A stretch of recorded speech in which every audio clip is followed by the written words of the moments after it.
Assalamualaikum warahmatullahi wabarakatuh.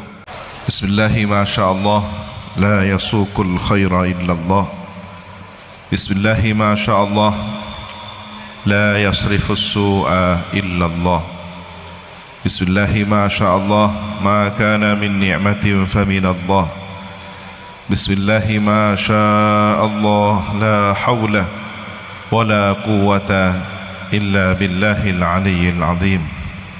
Bagaimana dengan alumni yang tidak aktif di Ikhlas tapi dia menyantuni anak yatim dan semacamnya?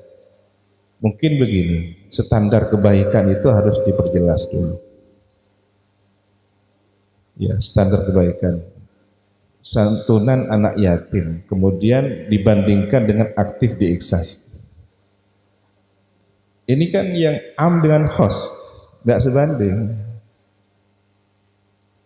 Ya kalau urusan dikatakan al-birru, berbuat baik, Anda tidak aktif di Ikhlas, tapi kemudian bermasyarakat, bersosial, itu baik. Standar kebaikan secara umum kan begitu. Tetapi Robitoh, mak hadiahnya di mana?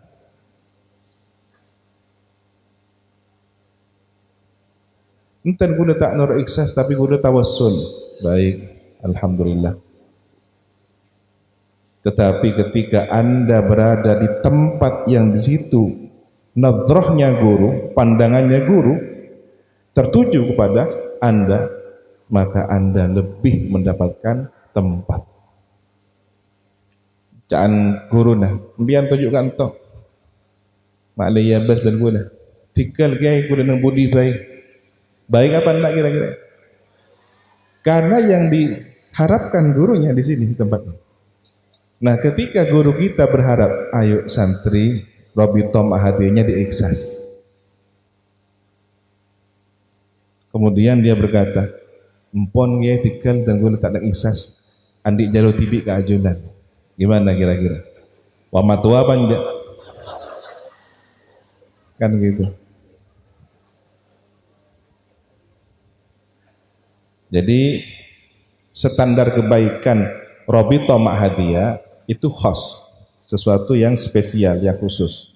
Kemudian menyantuni anak yatim, kemudian aktif sosial dan semacamnya di kegiatan umum, itu adalah standar kebaikan umum. Anda tetap baik, tetapi ada yang kurang secara Robitoh Ma'hadiyahnya. Masyaikh, hubungan keguruan di sini yang perlu disempurnakan. Bukan kemudian ketika orang tidak berikhlas Islamnya dipertanyakan misalkan. Ini kan cara dulu. Dekik pada penceritana orang mun tak nora NU tak pada Islam memandangkan gitu. Nah ini antara am dan khas, sesuatu yang umum dengan yang khusus. Jadi sekali lagi saya tegaskan, ada kekhususan yang disebut dengan Robitoh Ma'hadiyah yang menyambungkan Anda dengan guru. Bahkan di Bali saya mendapatkan informasi ada santri sepuh yang mengatakan demikian. Tak perlu, tak penting nur Ikhlas, kudu lambat nih waduk ki sebung Ikhlas. Karena standar dia tahun berapa begitu.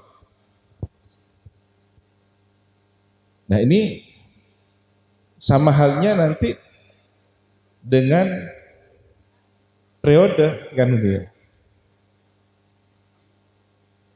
Seperti ceritanya, walaupun ini tidak benar-benar mirip ya. Seperti ceritanya umat yang beriman kepada Nabi Musa. Tikal Nabi Musa bersama mungkin zaman Nabi Muhammad. Jadi masalah periode ini juga harus punya wawasan kita yang jelas. Maka dengan mencintai Nabi Muhammad, mencintai nabi-nabi yang lain, nah begitu. Analoginya kira-kira seperti itu, tapi dalam kapasitas yang lebih spesifik khusus ya. Tidak secara imani, tidak secara akidah, tapi secara kecintaan. Jadi kalau dia nututi zaman ketika belum berinya ikhsas, kemudian dia tidak mau ikut ikhsas kan. Ini kan kiasnya baik, jauh. Sama halnya dia merasa presiden saya ya Soekarno. Loh, sekarang Anda hidup di zaman tahun berapa kan? Kalau Anda masih merasa presidennya Soekarno, ya tinggal di zaman itu saja kan gitu. Nah, ini logika-logika berpikir semacam ini kadang-kadang terjadi. Setelah ditelusuri, bukan persoalan itunya. Kenapa pian sampun? Kula anu. Ternyata persoalannya pribadi ketua iksasnya, ketua suprayonnya.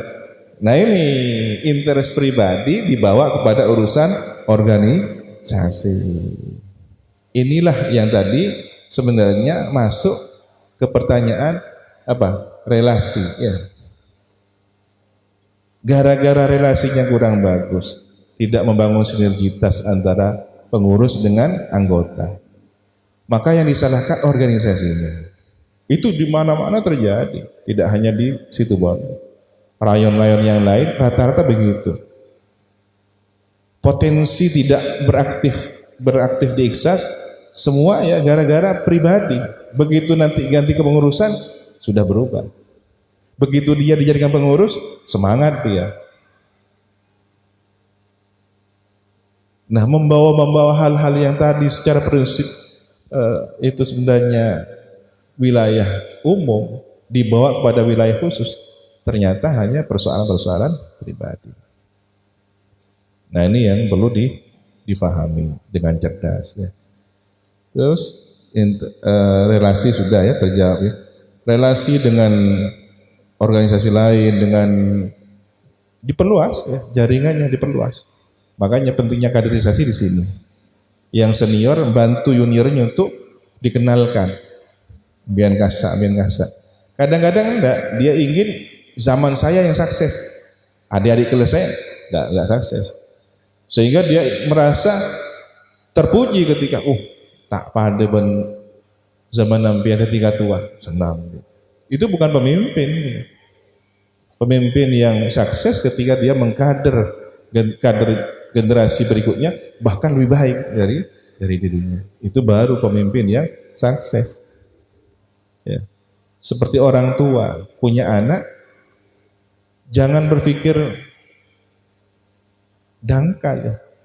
Kuda tak lulus SD, tikal pun anak kuda tak lulus SD, malah tak cangkolang ke kuda. Bukan urusan cangkolang ya. Yang justru hebat itu kula tak lulus SD. Pola nang kula tak lulus SD, cek sampai anak kula pada ben kula. Ini kan hebat kan gitu ya. Begitu seharusnya. Saya gagal ketika menjadi pemimpin organisasi di periode saya. Maka adik kelas saya, adik angkatan setelah saya ini harus sukses, jangan seperti saya. Tapi yang begini kan sedikit. Yang banyak justru mengganjal adik-adiknya untuk naik dan mengikuti kesuksesannya.